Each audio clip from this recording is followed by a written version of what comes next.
Tapi kalau suami rusak, perbaiki. Bukan buang. Sebab nanti kita ambil satu, datang dia rusak lagi, mau buang lagi.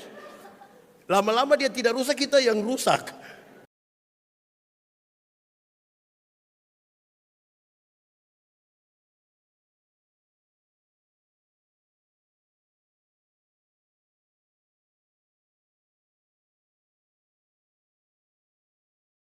Saudara-saudara, mari kita berdoa untuk pemberitaan firman Tuhan. Mari berdoa.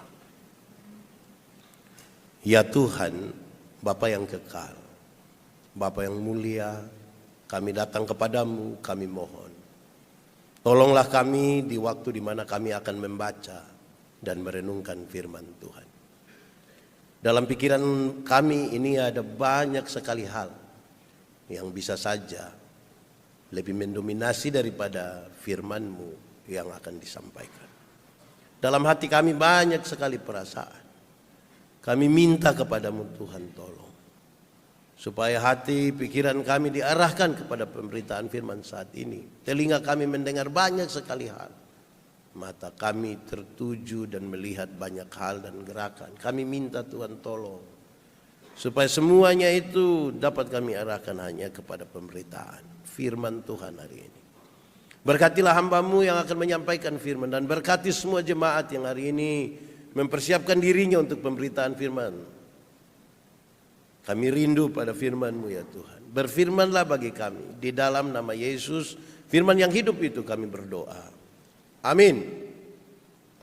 Saudara-saudara, pembacaan Alkitab untuk kita hari ini di perayaan Minggu Sengsara yang kelima oleh Majelis Sinode ditetapkan Injil Yohanes pasal 12 ayat 20 sampai ayat yang ke-36. Injil Yohanes pasal 12 ayat 20 sampai yang ke-36. Sejemput jemaat berdiri. Yesus memberitakan kematiannya. Di antara mereka yang berangkat untuk beribadah pada hari raya itu terdapat beberapa orang Yunani. Orang-orang itu pergi kepada Filipus yang berasal dari Betsaida di Galilea. Ia berkata kepadanya, "Tuan, kami ingin bertemu dengan Yesus." Filipus pergi memberitahukannya kepada Andreas. Andreas dan Filipus menyampaikannya pula kepada Yesus. Tetapi Yesus menjawab mereka, katanya, "Telah tiba saatnya Anak Manusia dimuliakan. Aku berkata kepadamu, sesungguhnya jikalau biji gandum tidak jatuh ke dalam tanah dan mati, ia tetap satu biji saja. Tetapi jika ia mati, ia akan menghasilkan banyak buah. Barang siapa mencintai nyawanya, ia akan kehilangan nyawanya. Tetapi barang siapa tidak mencintai nyawanya di dunia ini, ia akan memeliharanya untuk hidup yang kekal. Barang siapa melayani aku, ia harus mengikut aku, dan di mana aku berada, di situ pun pelayanku akan berada. Barang siapa melayani aku, ia akan dihormati Bapa. Sekarang jiwaku terharu, dan apakah yang akan kukatakan? Bapa, selamatkanlah aku dari saat ini. Tidak, sebab untuk itulah aku datang ke dalam saat ini. Bapa, muliakanlah namamu. Maka terdengarlah suara dari sorga. Aku telah memuliakannya dan aku akan memuliakannya lagi. Orang banyak yang berdiri di situ dan mendengarkannya berkata bahwa itu bunyi guntur. Ada pula yang berkata seorang malaikat telah berbicara dengan dia. Jawab Yesus, suara itu telah terdengar bukan oleh karena aku, melainkan oleh karena kamu. Sekarang berlangsung penghakiman atas dunia ini. Sekarang juga penguasa dunia ini akan dilemparkan keluar.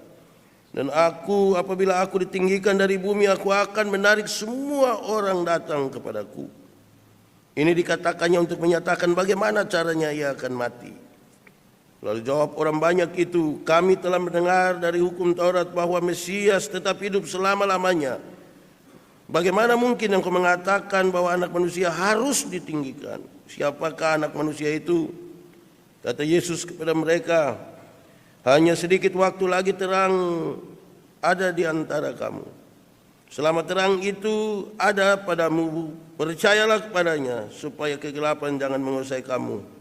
Barang siapa berjalan dalam kegelapan, ia tidak tahu kemana ia pergi. Percayalah kepada terang itu, selama terang itu ada padamu, supaya kamu menjadi anak-anak terang. Sesudahnya Sesudah berkata demikian, Yesus pergi bersembunyi dari antara mereka. Demikian firman Tuhan. Berbahagialah setiap orang yang mendengar firman Tuhan dan yang melakukan di dalam hidupnya setiap hari. Hosiana. Hosiana, Hosiana, Hosiana. Mari silakan duduk semuanya. Bapak Ibu Saudara-saudara, Shalom. Selamat pagi. Ada sukacita. Baik, saudara-saudara yang dikasihi dalam Tuhan Yesus Kristus, tema kita hari ini adalah memuliakan Allah dalam penderitaan. Memuliakan Allah dalam penderitaan. Kata kuncinya adalah memuliakan. Saya coba periksa kamus dan saya coba himpun beberapa pengertian ini. Memuliakan itu apa sih artinya? Memuliakan itu berarti memandang, menjunjung, menghormati sesuatu yang tinggi, yang mulia. Itu namanya memuliakan. Dari pengertian ini saudara-saudara, kita langsung dapat merenungkan apakah memang kita ini memuliakan Allah atau tidak. Saya kadang-kadang berkhotbah dan habis itu saya merenungkan apa yang saya khotbah tadi itu untuk kemuliaan Tuhan atau untuk saya nanti. Itu refleksi bagi kita semua. Karena nanti dalam teks ini bicara juga tentang pelayanan. Kita yang menyanyi, kita menyanyi untuk memuliakan Tuhan atau untuk memuliakan diri. Dari pengertian itu saja, siapa yang dimuliakan? Nah, tema kita bicara tentang memuliakan Allah, jangan memuliakan kita masing-masing. Tetapi untuk menjunjung, menghormati, menghargai ini juga mesti hati-hati, mesti betul-betul sampai ke kedalaman jiwa. Kenapa? Bulan lalu mungkin saya ada di Ambon. Terus ada satu orang dia punya tempat usaha, ada kafe di Bempapen. Singgah dulu beta ke kafe. Oke, malam pergi jam 11 habis pelayanan dulu, malam minggu. Sampai sana itu, wah mantap. Rupa-rupanya dong menunggu pendeta datang ini. Mulai menyanyi, minum kopi, makan pisang, goreng, mantap. Waktu jam 3 pagi sekarang. Tapi anak-anak yang kita panggil datang durang dia senyum para pelayan. Hampir 3:30 saya berpikir jangan-jangan dorang tunggu kapan beta pulang baru dong pulang. Beta bilang kepada bosnya, kakak kita pulang. Kenapa? Ini anak-anak dong ini biar dong senyum begini, tapi beta rasa dong mangkali ada bakalai beta. Mungkin dong maki-maki. Kenapa? Ini malam minggu. Kemungkinan besar dong ada janji dan dong punyong. Hanya karena pendeta ada sini dan iya boleh. Tapi dalam hati manusia tidak tahu diri itu. Jadi jangan lihat ada senyum-senyum itu pasti dia ada hargai kita belum tentu. Dan sampai karena memang dia harus senyum saja. Begitu. Satu. Kedua, saya bercerita dengan anak-anak dan istri waktu kami makan di satu tempat. Saya kasih tahu orang. Jangan tagal kamu bayar, lantas seenaknya saja kamu, pelayan, Bapak, tamu itu kan raja. Hapus itu kalimat. Jangan begitu. Jadi tagal kamu raja jadi gampang-gampang sih, tidak bisa. Bapak, coba Bapak omong sesuatu. Kalau hatinya tulus menghargai kita, bahkan dia anggap kita raja, tidak apa-apa. Tapi kalau ini hanya sebuah tuntutan kerja, kita panggil datang, dia iya minta maaf. Di belakang waktu dia siap makan, ada kuah, dia tambah ludah sedikit. Tapi dia datang, dia orang. Jadi memang untuk kepentingan memuliakan itu baik. Jadi sebentar ada yang pulang dari sini, rencana mau makan di mana, sopan-sopanlah dengan pelayan itu. Mungkin kita pesan ayam, dia baru ditangkap di Soe. Tapi datang adek baru dari Batu Putih kah? Omong baik-baik, karena sampai dia baru datang keluar dan ludah. Jadi memang penghargaan itu dari sini, dari hati. Supaya ketika kita berhadapan dengan Tuhan, kita berhadapan dengan manusia, itu penghargaan kita, itu tulus. Tulus, betul-betul dari hati. Memang yang paling tulus itu kalau penghargaan itu bukan karena jabatan, bukan karena apa, tapi memang hati yang tulus untuk menghargai, untuk menghormati. Ya toh? Makanya ada banyak film tentang CEO menyamar. Supaya penghormatannya itu tulus. Amin ya saudara-saudara. Nah, saudara-saudara, teks ini cukup panjang sehingga saya mau ajak kita untuk merenungkan. Bahwa dalam perjalanan Yesus menuju ke Yerusalem itu saudara-saudara ada juga orang-orang Yunani di antaranya. Kok bisa ya? Dalam perjalanan Yesus dengan kelompoknya ini ada juga orang Yunani di dalamnya. Pasti pertanyaan paling gampang, kenapa sampai orang-orang Yunani ini bisa ada di situ? Jawabannya hanya dua. Pertama, mungkin adalah mereka bagian yang telah mendengar kisah tentang Yesus. Mereka mau datang kepada Yesus. Tetapi yang kedua yang jelas adalah bahwa orang-orang Yunani itu seringkali disebut sebagai orang-orang yang suka mencari kebenaran. Mereka harus mencari, waktu dengar ini, waktu lihat ini, mereka akan menelusuri kebenarannya seperti apa. Sudah barang tentu mereka mendengar tentang Yesus. Karena itu mereka datang kepada Yesus. Tetapi mereka tidak langsung datang kepada Yesus, mereka datang kepada Filipus. Kenapa mereka datang duluan kepada Filipus? Menurut sebutan, nama Filipus itu nama orang Yunani. Filipus itu sebutan untuk orang Yunani, nama Filipus. Mereka cek dulu dong pun teman. Yang kira-kira ini menjadi pintu masuk bagi mereka. Mereka datang. Ya dalam bahasa lain ini yang dorang cari dulu orang dalam toh. Supaya dorang bisa dapat akses datang kepada Yesus. Nah ini penting ini. Kenapa? Karena kadang-kadang ada banyak orang yang merasa diri penting bukan karena dia jadi akses. Di zaman-zaman dulu itu kita masih muda itu baru ketemu satu orang, kan kita tinggal di Soe, baru ketemu satu orang yang dari Kupang dia P.O.E. Pura itu tanya saja, tanya sapi orang tak kenal om ini tidak, tapi dia yang bikin diri kayak inti itu. Filipus ini nama yang mereka pikir baik untuk mereka datang. Mereka bilang begini, Tuhan, kami ingin ketemu dengan Yesus. Filipus mempertimbangkan beberapa hal. Dia bilang kepada Andreas, Andreas, dong mau ketemu Yesus itu. Kemudian pasti mereka ada diskusi sedikit dan kemudian Filipus, Andreas bawa mereka datang kepada Yesus.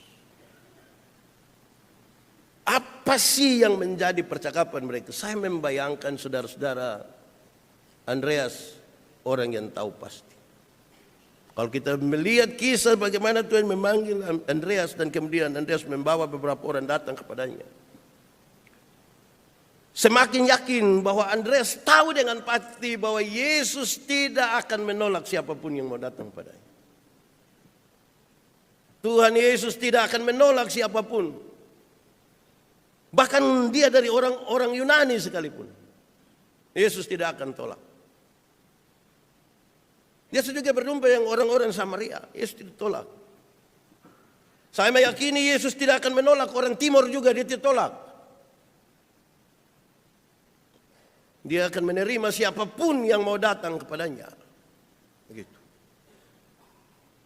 Lalu selanjutnya menjadi menarik. Perkataan-perkataan Yesus untuk memberikan pengajaran sekaligus informasi tentang kematiannya berisi beberapa hal yang sangat di luar dugaan. Yesus mulai mengatakan bahwa hanya dalam kematian akan ada kehidupan. Dia ingin menjelaskan sesuatu yang tidak dimengerti oleh banyak orang. Apalagi orang-orang yang tidak tahu tentang dia. Hanya dalam kematian akan ada kehidupan. Dia memang memberi gambaran. Kalau biji ini tidak mati, dia tidak akan tumbuh yang banyak. Dia hanya satu. Tapi dia harus mati dulu supaya tumbuh yang banyak.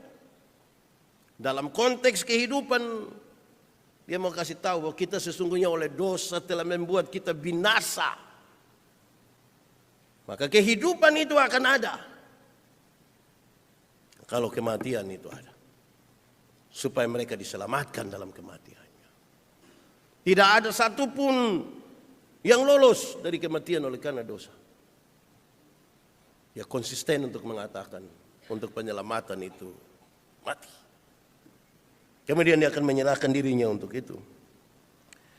Penjelasan lanjutannya menarik ketika dia mengatakan hal yang kira-kira begini. Orang yang mencintai kehidupan akan mati.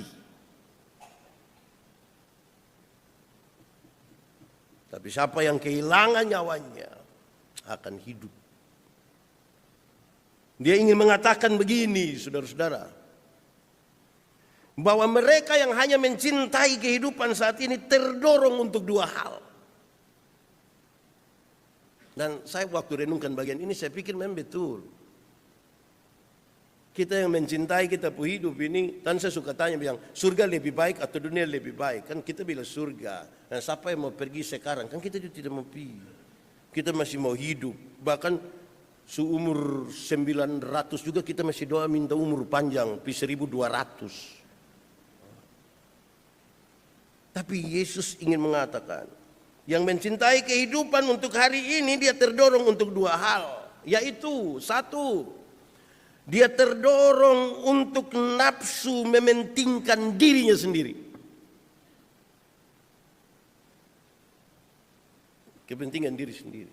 Saya lihat-lihat yang umur panjang dan bilang, kungfu angkatan semua sudah lewat.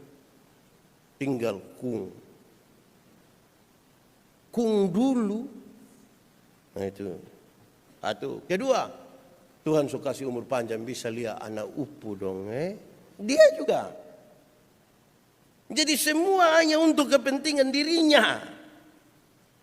Orang hanya mencintai kehidupan hari ini terdorong untuk nafsu bagi dirinya sendiri dan keinginan untuk tetap merasa aman. Untuk tetap merasa aman. Biar seumur begini tapi itu menggambarkan tentang aman. Bagi Yesus kalau ini dua hal yang kita cari, kita mungkin akan kehilangan ini. Bukan itu tujuannya. Selanjutnya saudara-saudara, karena orang-orang Yunani ini datang mencari kebenaran, maka penjelasan Yesus itu bermuara kepada kalimat ini. Dalam pelayanan itulah akan datang kebenaran. Dalam pelayanan yang seperti apa yang ada kebenaran? Dalam pelayanan karena kasih. Kebenaran itu akan datang. Tanpa kasih pelayanan itu tidak akan sebuah pelayanan yang total, yang tulus. Yang bisa dinikmati oleh orang-orang. Tetapi hanya dengan pelayanan kasih itulah maka kebenaran itu nyata. Kebenaran bukan teori. Kebenaran itu sebuah tindakan. Kebenaran itu sebuah kehidupan yang dijalani.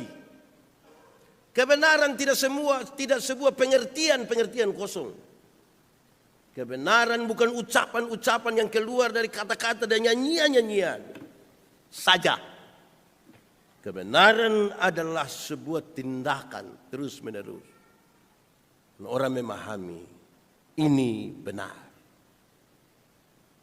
Saudara tahu bahwa dalam kisah sengsara Yesus sampai pada kematiannya, kemudian mereka yang turut serta di dalamnya untuk ada dalam penderitaan Yesus dan mengatakan, sungguh dia ini adalah anak Allah. Kebenaran datang karena pelayanan kasih.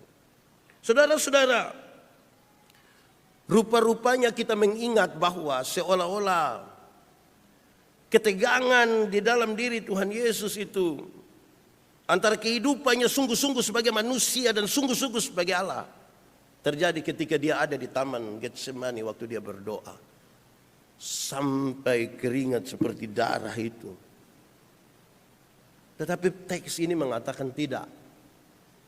Ketegangan itu sudah dimulai ketika dia menceritakan tentang penderitaannya. Dia tahu benar bahwa anak manusia pasti akan mati. Dia tahu bahwa dia sementara menjalani hari itu. Dia sementara menuju ke perayaan Paskah itu. Pergolakan itu sudah terjadi di situ. Pergumulan yang menceritakan penderitaannya. Dia tahu pasti. Persoalannya adalah dia lagi berbicara dengan orang-orang yang tidak tahu dengan pasti. Kalau kita yang sendiri menjalani dan kita tahu pasti, kan kita bisa rasa sesuatu. Tapi kalau orang yang tidak tahu, dia tidak tahu. Kan dia tidak tahu apa yang dijalani, apa yang dia rasa. Yesus tahu. Apakah aku harus berkata kepada Tuhan, Tuhan lalukanlah cawan ini? Tidak, sebab untuk inilah aku datang. Kata teks tadi. Dia tahu, bukan dia tidak tahu. Saudara-saudara, tapi yang menarik dari penjelasan selanjutnya bahwa akhir cerita, walaupun ketegangan itu ada, walaupun penderitaan itu dia sadar bahwa dia akan jalani, tapi dia menyampaikan sesuatu yang serius bahwa akhir dari cerita tentang situasi di dalam dirinya saat ini dalam penderitaan dan ketegangan ini tidak akan berakhir dengan ketegangan. Tetapi ketegangan ini akan berakhir dengan kemenangan, dengan kepastian, dengan keselamatan. Karena untuk itulah dia datang ke dunia. Ada masalah, ada krisis yang terjadi di dalam dirinya.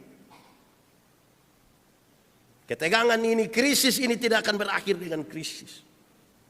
Krisis ini akan berakhir dengan kemenangan, dengan kepastian dalam keselamatan. Saudara-saudara, pertanyaannya, Pak Pendeta, kami juga dalam ketegangan. Bagaimana dia akan berakhir dengan kepastian, dengan kemenangan? Kalau kita baca teks tadi, jarak antara krisis ketegangan dan kemenangan, di tengah-tengahnya ada suara Tuhan di tengah-tengah. Yang menjembatani antara krisis ini, masalah ini, dan kemenangan pada akhirnya. Di tengah-tengahnya ada suara yang berkata, dan itulah suara Tuhan. Pasti pesan di awal ini saya mau sampaikan. Kalau saudara punya masalah, kalau saya punya masalah, kalau kita punya masalah, pastikan bahwa karena kita butuh ketenangan, kita butuh kemenangan, maka jangan meninggalkan suara Tuhan yang menjembatani antara ketegangan dan kemenangan. Apa kata Tuhan? Orang-orang lain silakan berpikir dengan cara berpikir yang berbeda. Saudara baca teks tadi dan mereka bilang, itu mungkin apakah? Tapi inilah suara Tuhan yang menjembatani antara krisis, ketegangan, dan kemenangan. Jangan krisis bikin tambah krisis lagi. Di dunia tidak sementara aman-aman ini. Ada kacau kiri kanan. Diharapkan kepada kita jangan tambah bikin kacau. Tapi taruhlah perhatian pada apa yang menjadi suara Tuhan bagi ini semua. Karena kita harapkan ada kemenangan, ada kedamaian, ada keselamatan. Di akhir dari pembacaan tadi menegaskan, karena itu kalau kamu dengar suara Tuhan, kamu mesti tahu bahwa ada janji tentang terang. Selama terang itu ada, percayalah kepadanya. Orang dalam terang itu baik. Atau yang kedua, saudara-saudara, mesti ada keputusan untuk percaya, menyerahkan diri kepada Yesus, Tuhan dan Juru Selamat. Selama masih ada waktu. Terang itu baik. Karena terang itu menuntun. Terang itu menuntun. Saya kira saya pernah bilang kepada saudara, terang itu kasih tahu kita jalan yang benar toh. Saya bayangkan kalau tiba-tiba gelap gulita mati ini lampu semua gempa bumi. Biar ini bangku kursi ada rapi begini tiba-tiba dia sembarang saja. Karena tidak ada terang apalagi ada krisis. Terang itu memberi peringatan. Terang memberi peringatan. Di Pulau Batik, di sebelah situ, di sebelah mana, pokoknya sebelah Dekampon. Itu ada mercusuar. Kapal-kapal yang lewat, yang pi Alor, pulang dari Alor, pi Wetar, pi mana-mana. Dorang tidak kenal orang yang ada di situ. Dorang tidak tahu siapa yang dapat tugas. Saya bertanya dan dorang bilang, kami ini bisa 3 sampai 6 bulan tinggal di sana hanya untuk. Saya tanya 3 sampai 6 bulan. Iya. Kamu tidak ada masalah di rumah. Tidak ada masalah dengan istri. Tidak Pak, ini memang tugas. Makanya kami pergi ke sana. Kami yang betul. Iya Bapak, karena ada yang tinggal dari istri sama-sama satu rumah. Tapi sama kedong satu ada di Pulau Batik, satu di. Betul juga kan kita suami istri satu rumah tapi tidak berhubungan juga.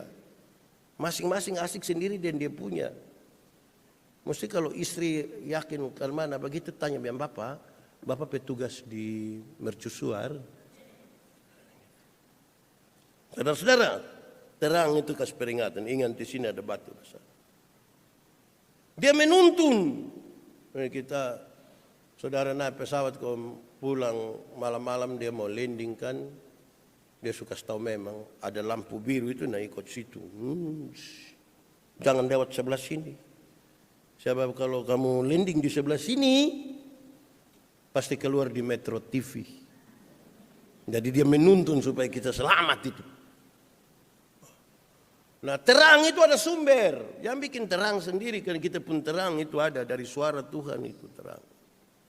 Baik, itu penjelasan teksnya kira-kira begitu panjang. Jadi saya harus ngomong kasih tuntas dulu. Lalu memberi jawab kepada tema ini, saudara-saudara. Tema kita adalah tetap memuliakan Tuhan sekalipun dalam penderitaan. Ini tema sekaligus menjadi tantangan buat kita. Proses di gereja Agape kira-kira 2 tahun itu kemudian dengan Pak Miki ini beliau bilang satu hal. Memulai sesuatu dengan Tuhan sangat sulit untuk kita mengakhirinya dengan Tuhan. Kalau kita mulai dengan Tuhan dan jalannya menanjak bagus, beberapa orang memilih tinggal Tuhan. Kalau kita memulai dengan Tuhan dan ternyata makin menurun, beberapa orang sudah tidak peduli dengan Tuhan. Sekarang mari kita memberi jawab bagaimana caranya supaya orang tetap memuliakan Tuhan, menyanjung dia, menghormati dia, percaya dan mempercayakan diri kepadanya. Sekalipun dalam penderitaan. 1. Kenal dulu penderitaan kita itu apa. Saya tadi lihat nats pembimbing ini saya suka. Nats pembimbing menurut pertama Petrus 4 ayat 16. Tetapi jika ia menderita sebagai orang Kristen, maka janganlah ia malu. Melainkan hendaklah ia memuliakan Allah dalam nama Kristus itu. Salib itu identik dengan penderitaan. Tapi tidak semua penderitaan itu salib. Kalau kita baca surat pertama Petrus 4 dia kasih tahu. Kalau kamu dinista, kalau kamu dipenjara, kalau kamu dihina karena namaku. Jangan malu. Itu penderitaan yang dijalani. Supaya Allah tetap dimuliakan. Tapi pencuri orang pu ayam. Kena tangkap baru don cabut gigi 1 dan kuku 1. Tidak bisa kita bilang, tahu ini salib apa yang begini. Itu bukan salib, lu bikin sendiri. Nah, kenal dulu dan bedakan. Penderitaan itu identik dengan salib. Salib identik dengan penderitaan, tapi tidak semua penderitaan itu salib. Ada banyak orang waktu senang meninggalkan salib. Susah baru datang di salib. Kan begitu. Pak Pendeta, jadi apakah ketika kita sekarang menderita karena kita pun keadaan sendiri bukan karena salib, lantas Tuhan abaikan kita? Tidak, Tuhan tetap menerima kita walaupun karena kesalahan kita. Tuhan tidak menolak kita, tidak. Tapi poin dari khotbah ini saya tidak mau mengarahkan silakan bikin salah nanti Tuhan datang dan menerima, tidak itu.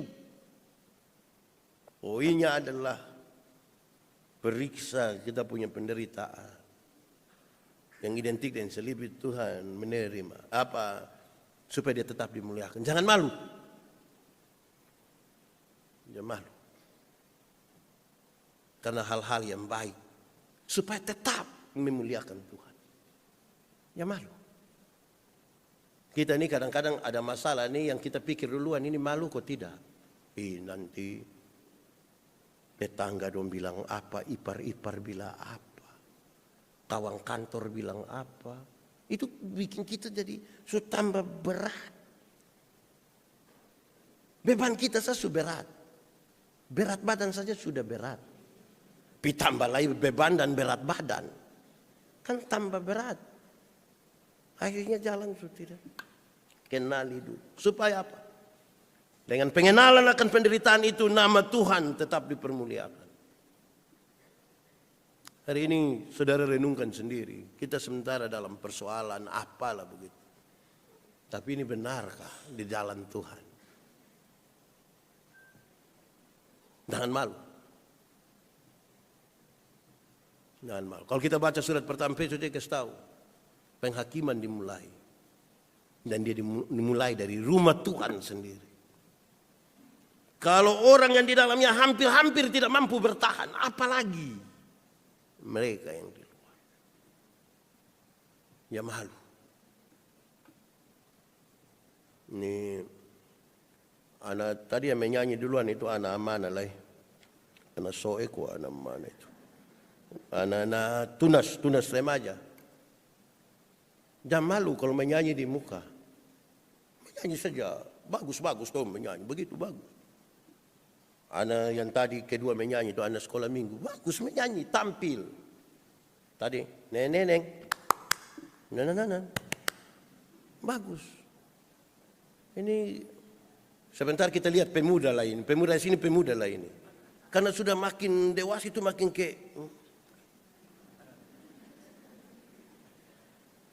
Kalau kamu pencuri baru malu. Menyanyi tidak usah malu. Sol dengan sol dengan sol.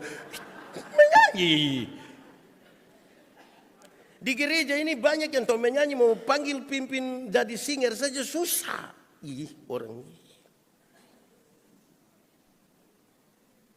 Nanti orang lain yang maju baru dia bilang, sedikit-sedikit dia. Dia kok sedikit-sedikit. Jangan malu. Jangan malu Amin toh. Kalau kita bikin sesuatu yang benar itu dia malu. Amin Kenali dulu apa sih yang paling beban kita. Karena banyak orang itu tambah masalah ketika persoalan hanya soal dia malu kalau nanti dinista. Ya, satu, supaya Tuhan tetap dimuliakan. Kedua, supaya Tuhan Allah tetap dipermuliakan itu adalah memahami tujuan Tuhan. Ini kita sudah kenal, ini penderitaan. Tapi paham dulu tujuan Tuhan dalam hidup kita itu apa. Karena dengan tujuan itulah kita melakukan ini, itu, dan lain sebagainya. Tidak malu. Tapi kenal tujuan. Saya kira tujuan itu, saya bicara di mana-mana, tujuan itu mempengaruhi tindakan. Saya harus ulangi lagi cerita lama saya. Saya masih kecil itu kan koreng. Tahu koreng toh? Sudah tidak usah kuat-kuat lagi begitu. Imam tua ini. koreng. Ini dong kaki dong ini. Saya ingat saya punya mama baru sembuh kok bisa lihat bisa apa. Ada satu tempat kesehatan yang dekat mungkin 300 meter dari rumah. Tapi mama tidak bawa saya ke situ. Mama bawa pi di Nule. Kira-kira 10 kilo dari. Dia setia sekali. Pi konsultasi dengan ada mantri yang suntik pakai itu suntik besar itu. Hanya taruh di air. Ngeri. Tapi tujuannya untuk apa? Supaya mama beta baru tahu, mama pasti pikir betul anak laki-laki ini yang terakhir ini. Ganteng dia tapi koreng. Jadi dia harus ditolong. Itu tujuan kan? Cek tujuan Tuhan dalam hidup kita ini apa toh? Supaya kita tidak usah tujuan Tuhan. Tuhan panggil kita jadi pemain musik, jadi penyanyi, jadi majelis. Ada tantangan. Tujuan Tuhan apa? Itu kita jalan. Amin kok? Itu tujuan. Tujuan itu penting. Tantangan kita macam-macam. Tuhan izinkan kita ini, Tuhan izinkan kita ini, Tuhan izinkan kita. Tujuannya apa? Nah, untuk tahu tujuan Tuhan itu mesti lebih banyak datang dekat-dekat dengan Tuhan. Jangan jauh-jauh dari Tuhan. Memahami betul ini. Saya baru kemudian ingat. Mama tuh tiap minggu bawa saya ke sana. Tapi mama sekarang mau umur 72 tahun sakit. Beta hanya kesalah mama setiap hari. Makannya makan. Itu hanya telepon. Makannya makan. Itu jangan terlalu pikiran. Baru beta duduk pikir, jangan sampai mama itu tidak makan karena pikir beta pun kata-kata. Jadi memang kita ini kadang-kadang mesti banyak berefleksi ulang untuk kita sendiri. Anak-anak ini banyak yang cenderung hanya kesalah orang tua saja. Makanya kalau tua-tua babai, kasihan itu orang tua. Anak dong jauh omong orang tua begitu ya, dong. Tidak baik itu. Besok-besok kita akan tua. Anak-anak akan omong kembali kita. Baru kita tanya, siapa yang ajar kamu? Itu hari beta belajar dari Bapak. Kan kasihan, jangan. Jadi, pahami tujuan Tuhan. Tujuan Tuhan tuh, beta ingat ada anak nona satu dia bilang, Pak Pendeta, saya ini yakin akan menikah dengan orang baik. Saya bilang, kenapa nona terlalu yakin begitu? Karena saya ini orang baik. Dan saya selalu berdoa supaya Tuhan kasih saya orang baik. Saya bilang jangan cepat-cepat begitu. Bisa jadi begitu. Tetapi kadang-kadang untuk orang yang baik kayak nona begini ini Tuhan titip orang gila satu. Untuk nona atur.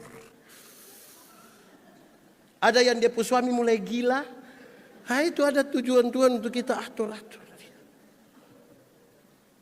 Ya memahami tujuan Tuhan ini mesti dalam duduk pikir Tuhan nih. Kenapa kasih ini hantu? Gitu.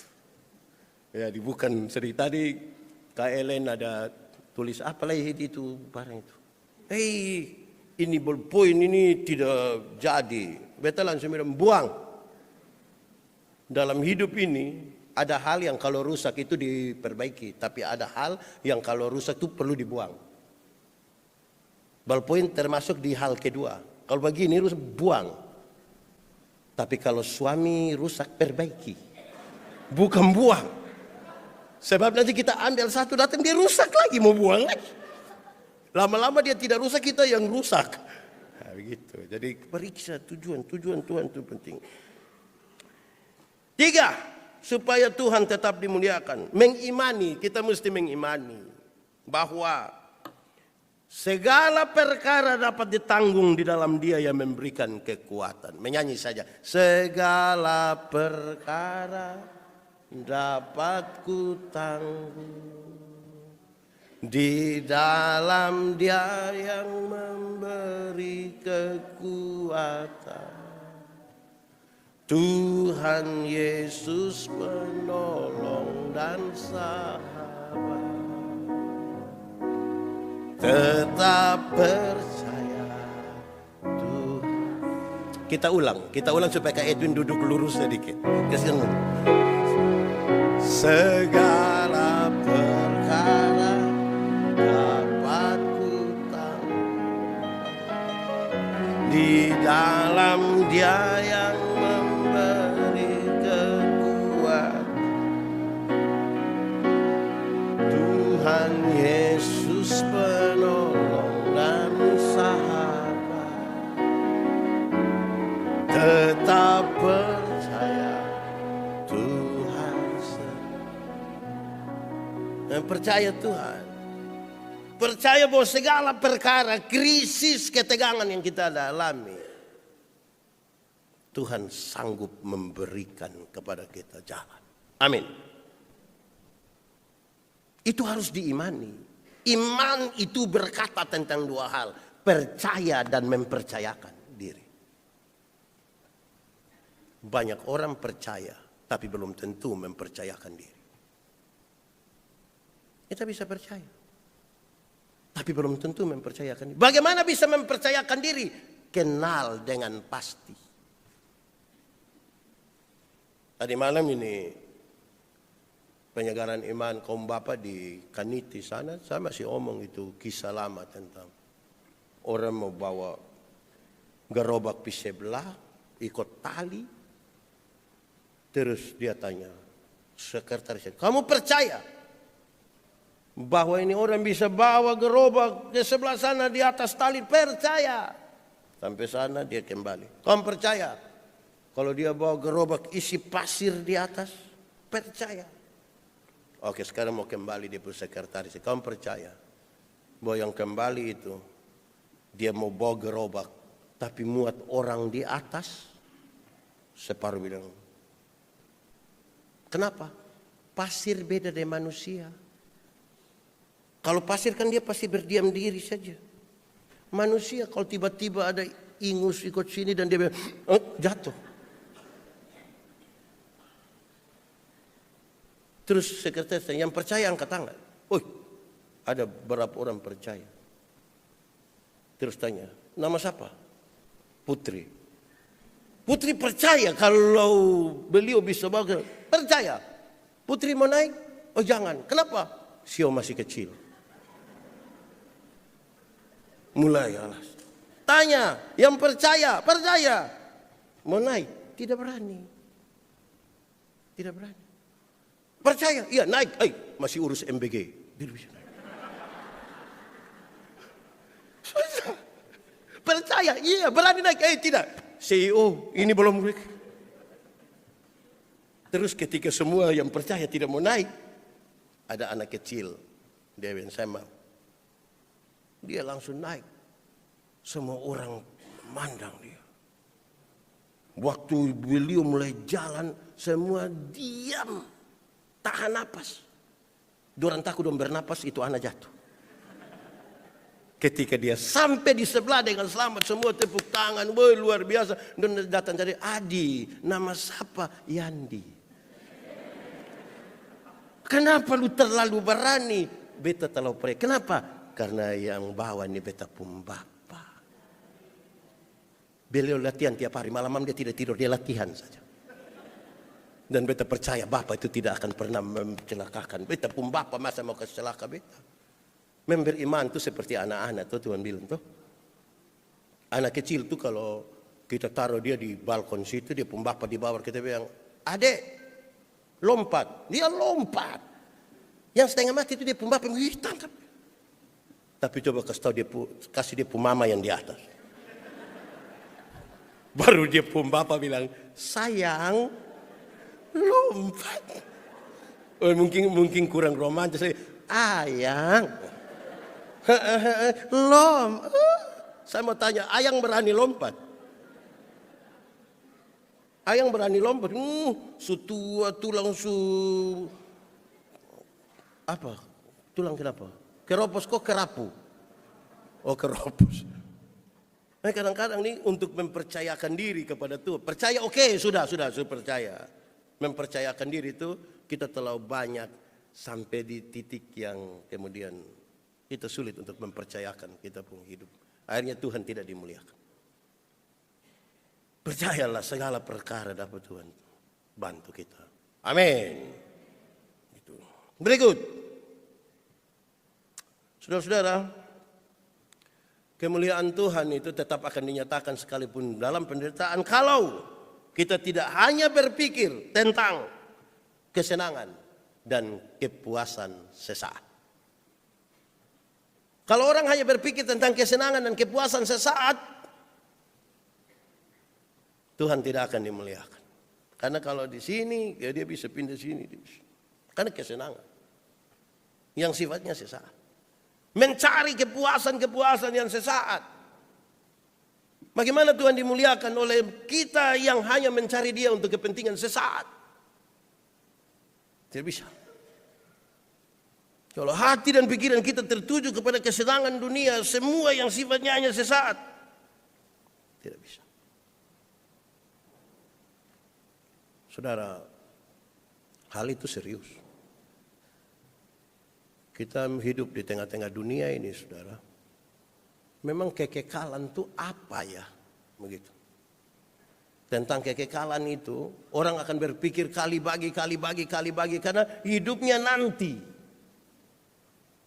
Yang hidup sekarang ini yang biasa orang sangat gelisah sekali. Contoh, saya menganalisa kenapa orang lebih percaya kepada tahyul daripada sesuatu yang sifatnya transenden, melewati ruang dan waktu.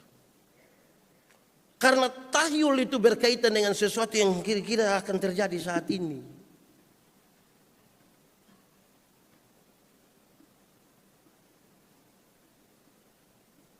Saudara bisa bayangkan kita bawa mobil, masih ada juga yang percaya begitu. Bawa oto begini, tabrak anjing lewat, tabrak ayam lewat, tabrak tikus lewat, tabrak kucing, berani lewat. Biar selewat jauh, rem kembali. Buka baju, bungkus.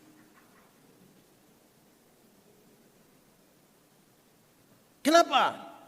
Karena katanya ini berani lewat Sabanta. Bukan nanti, Sabanta. Orang takut untuk hal yang sifatnya sesaat. Tapi yang jauh kita tidak. Saya bawa materi di satu tempat. Don tanya saya, Pak Pendeta tolong kasih pernyataan. Soal apa? Pak Pendeta, kami di sini, kalau ada orang meninggal, itu kucing tidak akan ada. Kucing ikut mati. Tidak Bapak. Semua orang pi ikat kucing di hutan. Kenapa? Kami di sini meyakini Bapak, kalau kucing langgar mayat, mayat akan. Waktu jawab saya hanya bilang begini, kamu sayang orang tua kok tidak? Dia bilang sayang. Sayang betul. Betul. Iya betul kita sayang orang tua. Oke, kalau kamu sayang orang tua, kamu mau orang tua hidup atau mati? Orang hidup Pak. Oke, kalau gitu pas dia mati kasih langgar kucing. Langsung Bang. Nah, kita ini untuk hal-hal yang sifatnya sesaat itu orang terlalu cepat-cepat yakin. Macam-macam lah kita pun soal. Karena itu memang tidak hanya untuk kepentingan sesaat. Kalau dalam hidup ini kita hanya cari hal-hal yang sifatnya sesaat, kitalah orang yang paling celaka di dunia ini. Ada hal yang lebih besar dari sekedar yang sesaat. Terakhir,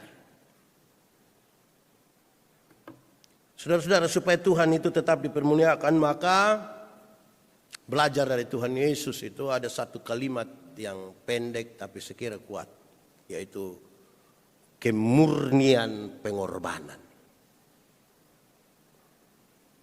Kemurnian pengorbanan. Saudara-saudara, dalam keberpihakan Tuhan kepada manusia, ada 5 hal yang Dia lakukan. 1, Dia membentuk kelompok. Kelompok 12 murid ini kelompok ada tua, ada muda, ada yang mengabdi ke Roma, ada yang anti Roma, ada yang pejabat, ada yang orang-orang biasa. Tapi dia bentuk kelompok ini. Tuhan tidak bisa mengerjakannya sendiri. Tidak, dia bisa mengerjakannya sendiri. Tapi dia panggil orang, mari kita bekerja bersama-sama. Saudara tahu, membentuk kelompok itu butuh pengorbanan. Saya bercerita dengan banyak pelayan. Banyak orang yang memberi diri melayani di gereja, termasuk pendeta, penatua, diaken, pengajar, bahkan orang yang tidak punya jabatan gerejawi. Saya tanya, kenapa lu berani? Saya kata, Pak, namanya urus orang. Namanya urus orang itu berkorban. Murni. Setelah berkorban, setelah bikin kelompok, dia mengajar mereka, mengindoktrinasi mereka. Kamu harus mengerjakan sesuatu karena kamu tahu, bukan karena biasa. Kamu harus mengerjakan karena kamu tahu sesuatu. Dia ajar ini murid-murid satu. Supaya nanti ketika secara fisik dia tidak lagi bersama-sama dengan mereka, ajaran-ajaran mereka yang Yesus berikan pada mereka itu mereka jalankan. Bukan karena kebiasaan, tapi karena tahu.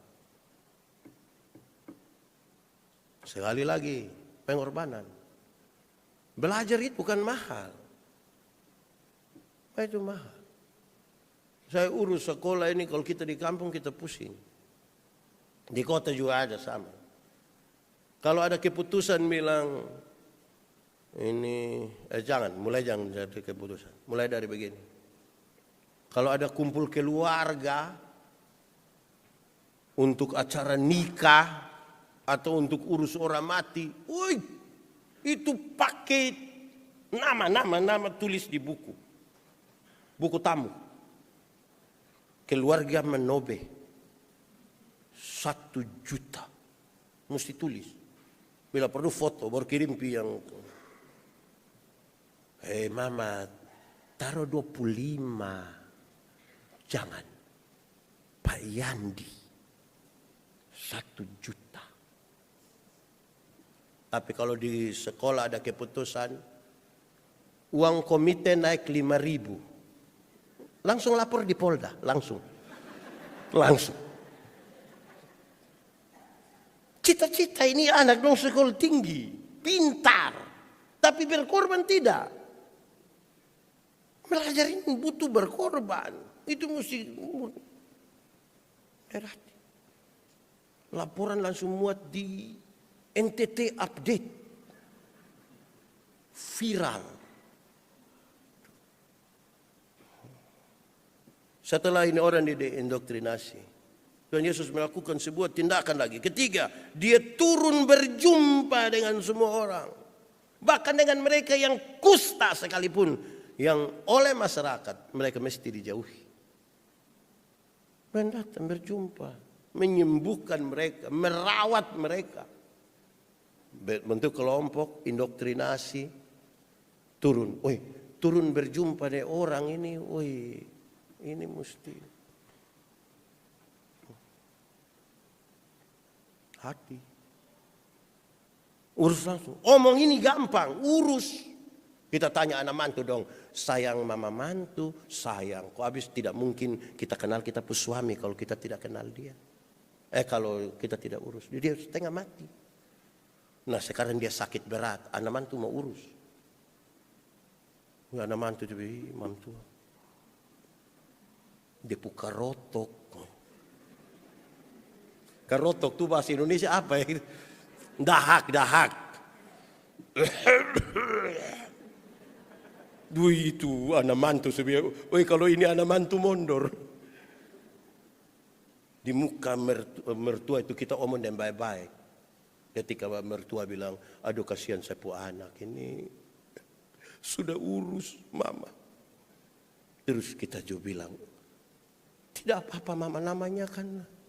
Aduh. Mam tua tambah sedih lah ini. So keluar baru anak-anak don tanya, tua mati, sudah mati mau bikin gitu. Ini memang kemurnian, pengorbanan ini penting.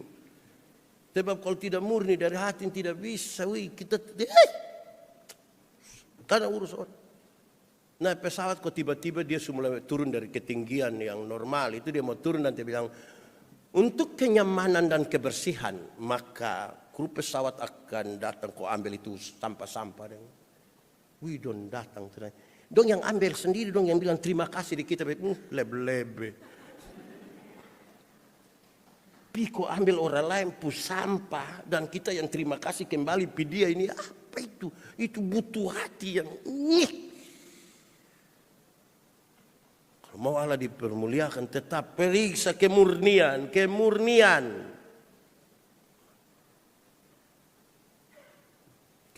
iman.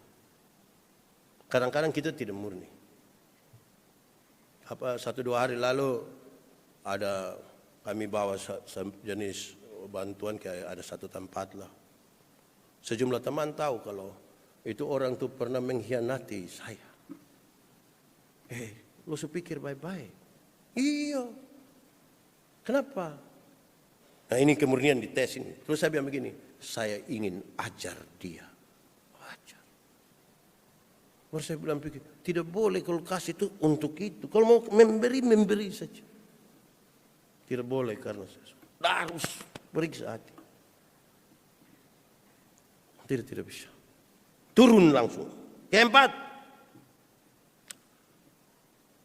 Tuhan Yesus itu setelah dia kumpul, dia ajar dorang, dia turun bawa dorang. Keempat, dia mengkritisi ibadah-ibadah orang Yahudi yang hanya terpusat di bait Allah. Ini dia bilang ibadah begini tidak bisa. Engkau kalau datang bawa persembahan dan teringat saudaramu, kasih tinggal persembahan, pulang berdamai dulu dan dia baru datang. Ibadah apa ini kita di hadapan Tuhan begini baik. Tapi kemudian tidak nyata di sekitar saudara. Ya. Dia mengkritisi semua ibadah yang begitu. Yang sangat liturgi saja. Dan tidak memberi efek. Dalam bahasa saya suka bilang. Salah satu masalah terbesar dalam kekristenan adalah menjembatani antara hari Minggu dan hari Senin. Hari Minggu ini kita terlalu mantap. Pakai toga hitam kudus mulia. Mantap. Minggu. Senin gila. Gila sampai Sabtu. Terus Sabtu malam sembuh karena Minggu mau kudus lagi. Kalau ibadah hanya habis di situ tidak bisa. Dia mengkritisi ibadah tidak boleh habis pada ibadah-ibadah liturgis. Dan yang kelima, puncak dari kasih yang besar itu, pengorbanan yang besar. Dia memberikan hidupnya. Inilah tubuhku yang dipecahkan bagi kamu. Inilah darahku yang dicurahkan bagi kamu. Puncak dari itu. Kemurnian dari pengorbanan. Supaya Allah dipermuliakan.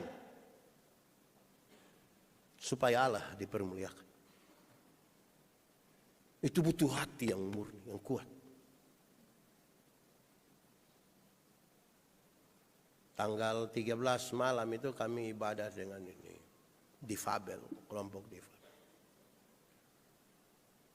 Saya bercerita tentang pengalaman. Saya sudah kasih tahu saudara, tapi saya cerita ulang bagian ini. Ketika ada teman-teman tunanetra bikin KKR di Tedis.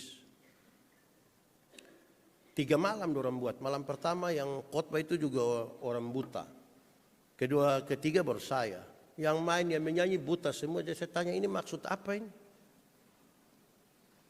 Pas saya mau bangun khotbah malam pertama, dong punya ketua waktu itu Mias Kasih. Saya bilang Mias, engkau mau dapat lihat atau tidak? Mau melihat tidak? Jadi Mias tertawa. Saya bilang Mias, saya tidak butuh engkau pun tertawa. Kalau ini malam Tuhan bikin mujizat. Engkau yang buta itu bisa melihat. Engkau mau atau tidak? Mias Kasih jawab saya begini. Pak Pendeta, melihat atau tidak melihat itu tidak penting lagi bagi saya. Lalu yang penting apa Mias? Yang paling penting adalah saya tetap percaya pada Tuhan atau tidak ketika saya tidak lagi bisa melihat. Saya langsung bilang, saya tempeleng lu ini.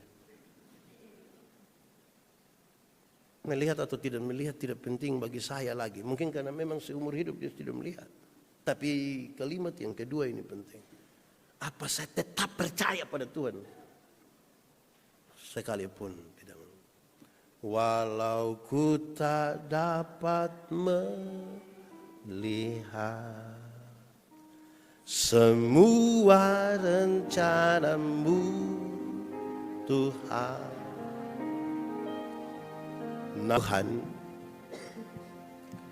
jauh di dalam hati kami rindu dalam keadaan apapun, termasuk ketika dalam penderitaan kami mau tetap memuliakan Tuhan.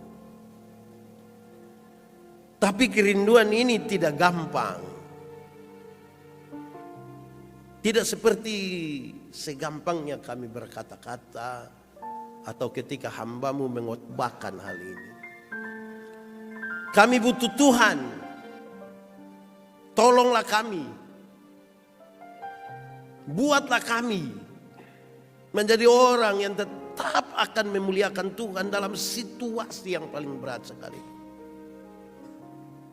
Di jalan-jalan salib yang berat itu, kami belajar bahwa Engkau memandang kepada kemuliaan dan berakhir mulia. Kami rindu.